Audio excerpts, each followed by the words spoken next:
प्यारे बच्चों, आपका अपने चैनल एडवांस केमिस्ट्री वर्ल्ड में स्वागत है। आज हम कक्षा 11 का वीडियो लेकर आए हैं। कक्षा 11 का पहला चैप्टर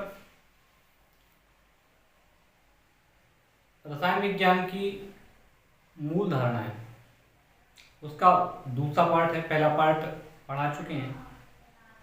आपने न देखा हो तो देख लीजिएगा, आपको मदद मिलेगी ये समझने में कि क्या पढ़ाया जा रहा है। अगर आप चैनल पर नए हैं तो चैनल को सब्सक्राइब करें, लाइक करें और अपने दोस्तों का शेयर करें ताकि उनको भी इसका लाभ मिल सके। आपको ये सारा कुछ फ्री में मिल रहा है तो आप अपने ज्ञान का वर्धन करें। आइए देखते हैं। तो आपने पिछले वीडियो पढ़ा था पदार्थ का वर्गीकरण। तो पदार्थ का वर्गीकरण जो है आपने देखा था भौतिक अवस्था के आधार पर, 3 प्रकार का ठोस और गैस, रासायनिक क्रियाशीलता के आधार पर शुद्ध पदार्थ अशुद्ध पदार्थ। शुद्ध पदार्थ जो थे वो 2 प्रकार के थे, तत्व और यौगिक। अशुद्ध पदार्थ को मिश्रण कहते हैं। तो आइए देखिए ठोस क्या होते हैं। तो ठोस क्या होते हैं? वे पदार्थ जिनका आयतन और आकार, जो आयतन और आकार है ये भौतिक गुण है, जिनका आयतन और आकार निश्चित होता है, क्या कहलाते हैं? ठोस कहलाते हैं। वह पदार्थ जिसका आयतन आकार निश्चित होता है क्या कहलाते हैं? ठोस कहलाते हैं। एग्जाम्पल में लिख सकते हैं मेज, कुर्सी, चाक, बिस्तर आदि। द्रव क्या होता है? वह पदार्थ जिनका आयतन निश्चित होता है, आकार निश्चित होता है, क्या कहलाते हैं? द्रव कहलाते हैं। जैसे आप देखिए कि पानी है, तो पानी को आप 1 लीटर पानी ले लें तो आप उसको एक डब्बे में रखेंगे तो उसका आकार ग्रहण करेगा, बाल्टी में रखेंगे तो उसका आकार ग्रहण करेगा, बोतल में रखेंगे उसका आकार ग्रहण करेगा। तो आयतन जो है वो 1 लीटर ही है, लेकिन आकार उसका बदल रहा है। तो आयतन निश्चित होता है, आकार निश्चित होता है, द्रव कहलाता है। एग्जाम्पल में पानी है, दूध है, पेट्रोल है, मिट्टी के तेल है, तब क्या है? द्रव है। गैस, गैस क्या होती है? वे पदार्थ जिसका आयतन आकार दोनों निश्चित होते हैं, क्या कहलाते हैं? गैस कहलाते हैं। एग्जाम्पल में नाइट्रोजन, ऑक्सीजन, हाइड्रोजन आदि गैस जो है ये क्या है? तो आप ये आसानी से याद कर सकते हैं, जिसका आयतन आकार दोनों निश्चित, ठोस। आयतन निश्चित, आकार निश्चित, द्रव। आयतन आकार दोनों निश्चित, गैस। फिर देखिए तत्व। तत्व की परिभाषा रॉबर्ट बॉयल ने 1859 में दी थी, तो तब से इस परिभाषा को कभी कोई काट नहीं पाया है। वह शुद्ध पदार्थ जिसे किसी भी विधि से 2 भागों में तोड़ा नहीं जा सकता है, क्या कहलाता है? तत्व कहलाता है। क्या कहलाता है? तत्व कहलाता है। आपको लोहे का एक टुकड़ा दिया जाए और आपसे कहा जाए कि इसको तोड़ दीजिए, तो आपने ताकत लगा के तोड़ दिया, आपको इसको 2 पार्ट में तोड़ दिया, आपने कहा देखो हमने तोड़ दिया। लेकिन तब भी आपने पूछा था कि ये क्या है, तो ये भी लोहा है, और ये क्या है, तो ये भी लोहा है। तो हम किसी भी विधि से 2 भागों में न तोड़ सके उसे हम क्या कहते हैं? तत्व कहते हैं। तत्व वह शुद्ध पदार्थ होता है जिसे किसी भी विधि से 2 भागों में तोड़ा नहीं जा सकता है, क्या कहलाता है? तत्व कहलाता है। फिर आता है तत्व के प्रकार। तो तत्व 3 प्रकार के होते हैं, धातु, अधातु, उपधातु। धातु क्या होता है? वह तत्व होता है जिसका आयतन, वह तत्व जिसमें इलेक्ट्रॉन त्यागने गुण होता है, वह तत्व जिसमें इलेक्ट्रॉन त्यागने गुण होता है। जैसे सोडियम है, तो सोडियम क्या है? धातु है। इसका परमाणु क्रमांक 11 होता है, 2 8 1। बाह्यतम उसमें 1 इलेक्ट्रॉन है, ये त्याग देगा तो ये धातु है। ये क्या है? धातु है। उसके बाद अधातु, वह तत्व जिसमें इलेक्ट्रॉन ग्रहण करने गुण होता है, क्या कहलाता है? अधातु कहलाता है। जिसमें इलेक्ट्रॉन ग्रहण करने गुण होता है। जैसे मान लो क्लोरीन है, तो क्लोरीन का 17 होता है परमाणु क्रमांक, 2 8 7। बाह्यतम में कितने इलेक्ट्रॉन है? 1 इलेक्ट्रॉन है। तो ये क्या करेगा? ये त्याग देगा तो 8 बचेंगे, ये ग्रहण कर लेगा तो 8 हो जाएंगे। दोनों अष्टक नियम का पालन करेंगे। तो जिनमें इलेक्ट्रॉन त्यागने गुण होता है धातु कहलाते हैं, जिनमें इलेक्ट्रॉन ग्रहण करने गुण होता है अधातु कहलाते हैं। और जिनमें धातु धातु दोनों के गुण पाए जाते हैं उसको क्या कहते हैं? उपधातु कहते हैं। ठीक है, आगे आप पढ़ेंगे यौगिक, उनके प्रकार, मिश्रण, उनके प्रकार और अवस्था परिवर्तन।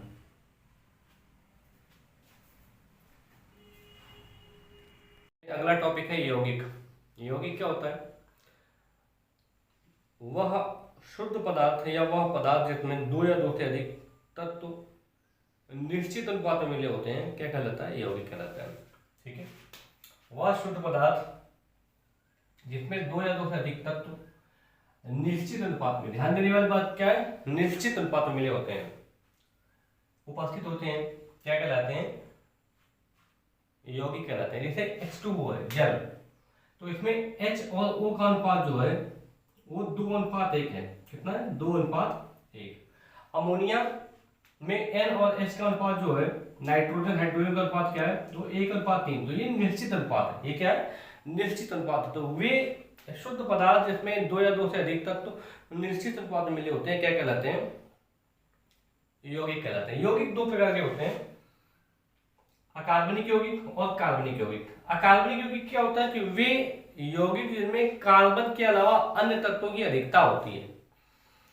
कार्बन के अलावा अन्य तत्व पाए जाते हैं, उसको क्या कहते हैं? अकार्बनिक यौगिक कहते हैं। जो कार्बोनेट्स होते हैं, बाइकार्बोनेट्स होते हैं, और तो ये कार्बनिक यौगिक नहीं होते हैं। कार्बनिक यौगिक क्या होते हैं? वे यौगिक जिनमें कार्बन परमाणु की अधिकता पाई जाती है या कार्बन की अधिकता पाई जाती है। जो प्रस्तुत संगठन में हम प्रस्तुत निकालते हैं उसमें कार्बन परमाणुओं की अधिकता पाई जाती है, तो इसे हम क्या कहते हैं? कार्बनिक यौगिक कहते हैं। जैसे बेंजीन है C6H6, तो कार्बन अधिक है। एथिल अल्कोहल C3H5OH, तो जितने भी कार्बनिक यौगिक होते हैं उसमें कार्बन परमाणुओं की अधिकता पाई जाती है। मिश्रण, तो वह पदार्थ जिसमें 2 या 2 से अधिक पदार्थ तत्व हो सकते हैं, यौगिक हो सकते हैं, अनिश्चित अनुपात में मिले होते हैं। किस मिले होते हैं? अनिश्चित अनुपात में मिले होते हैं। अगर निश्चित अनुपात है तो क्या है? यौगिक है। अनिश्चित अनुपात है तो क्या है? मिश्रण है। तो अनिश्चित अनुपात में मिले होते हैं क्या कहलाते हैं? मिश्रण कहलाते हैं। मिश्रण दो प्रकार के होते हैं, एक होता है समांगी मिश्रण और दूसरा होता है विषमांगी मिश्रण। समांगी मिश्रण, जैसे मान लो आपने पानी लिया और पानी में चीनी घोल ली या पानी में नमक घोल दिया, तो घुल गए, तो उसकी प्रावस्था एक हो गई। दोनों की अवस्था एक ही हो गई। नमक ठोस था लेकिन वो भी द्रव की तरह दिखने लगा, या चीनी ठोस थी वो भी द्रव की तरह दिखने लगी, तो उसकी प्रावस्था कितनी हो गई? एक हो गई। प्रावस्था कितनी हो गई? एक हो गई। विषमांगी मिश्रण, वह मिश्रण जिसकी प्रावस्था एक से अधिक होती है क्या कहलाता है? मिश्रण कहलाता है, विषमांगी मिश्रण कहलाता है। जैसे जल में उपस्थित कंकड़ टुकड़े, तो कंकड़ क्या है? ठोस है, जल क्या है? द्रव। तो दो अवस्थाएं हैं, उसकी प्रावस्था क्या हो जाएगी? एक से अधिक हो जाएगी।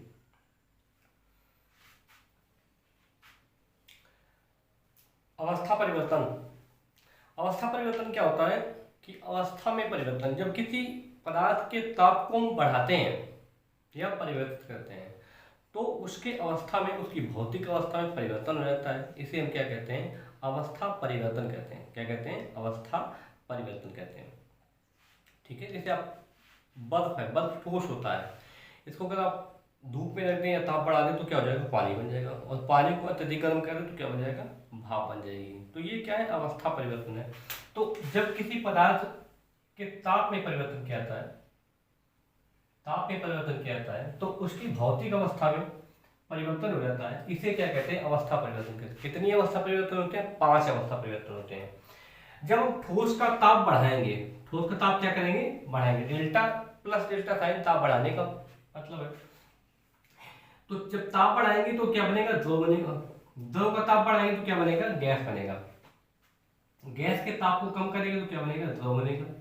और द्रव के ताप को कम करेंगे तो क्या बनेगा? ठोस बनेगा। तो आपसे पूछा जाए गलन क्या होता है? गलन, तो क्या बताएंगे?